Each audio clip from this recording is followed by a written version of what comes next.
ജാസ്മിന് എന്താണ് സംഭവിച്ചത്?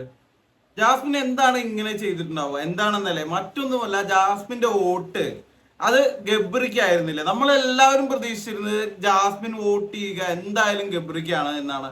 എന്നാൽ ജാസ്മിൻ ഇവിടെ ഗെയിം ചേഞ്ച് ചെയ്തിരിക്കുകയാണ്. മൂന്ന് നാല് കാര്യങ്ങൾ എനിക്ക് അതിനെ കുറിച്ച് സംസാരിക്കാനുണ്ട് നിങ്ങളോട്. കുരുവികൾ അടിച്ചു പിരിഞ്ഞുവോ? അതാണ് എൻ്റെ ഒരു സംശയം, എന്റെ ഏറ്റവും ആദ്യത്തെ സംശയം. അങ്ങനെ അടിച്ചു പിരിഞ്ഞു എന്ന്, അല്ലെങ്കിൽ അടിച്ചു പിരിയണമെന്ന് ആഗ്രഹമുണ്ടെങ്കിൽ തീർച്ചയായും വീഡിയോ ലൈക്ക് ചെയ്യുക.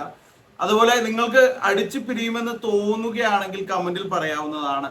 അതല്ല എന്നുണ്ടെങ്കിൽ ഗബ്രിയെ ഒരു വലിയൊരു സ്ഥാനത്ത്, അതായത് അവിടുത്തെ ക്യാപ്റ്റനാക്കി ഇരുത്തണ്ട എന്ന് വിചാരിച്ചുകൊണ്ട്, അങ്ങനെ ഗബ്രിക്ക് പണി കൊടുക്കണ്ട എന്ന് വിചാരിച്ചിട്ടായിരിക്കും ഒരു പക്ഷേ അങ്ങനെ ഗബ്രിക്ക് വോട്ട് ചെയ്തിട്ടുണ്ടാവുക. അതുമല്ല എന്നുണ്ടെങ്കിൽ ഒരു വെറൈറ്റി ആയിക്കോട്ടെ എന്ന് വിചാരിച്ചിട്ടായിരിക്കും ഒരു പക്ഷേ അഭിഷേകിനെ വോട്ട് ചെയ്തിട്ടുണ്ടാവുക. അതായത് എല്ലാവരും ചിന്തിക്കുക ഗബ്രിക്കായിരിക്കും ജാസ്മിൻ വോട്ട് ചെയ്യുക എന്നല്ലേ. എന്നാൽ തിരിച്ച് അഭിഷേകിന് വോട്ട് ചെയ്യുകയാണെങ്കിൽ ആളുകളൊക്കെ അതിനെക്കുറിച്ച് ചർച്ച ചെയ്യില്ലേ എന്നൊക്കെ ഒരു ചിന്ത ജാസ്മിന് വന്നിട്ടുണ്ടാകും. മറ്റൊരു കാര്യം എന്താന്ന് വെച്ച് കഴിഞ്ഞാൽ മറ്റൊന്നുമല്ല, നല്ല പണി ക്യാപ്റ്റൻ ആയിരുന്നു കൊണ്ട് ഗബ്രിയും അതുപോലെ ആ ഒരു പവർ ടീം മൊത്തം ജാസ്മിന് കൊടുക്കുന്നത് നമ്മൾ കണ്ടതാണ്. അതിന്റെ ഒരു പ്രതികാരമായിരിക്കുമോ എന്നും അറിയില്ല.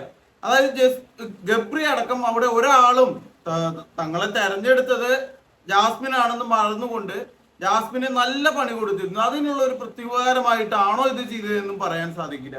എന്തായാലും നിങ്ങളുടെ കമന്റുകൾ വിലയേറിയതാണ്. നിങ്ങൾ ഇതിനെ കുറിച്ച് നിങ്ങളുടെ അഭിപ്രായം കമന്റായി പറയാവുന്നതാണ്.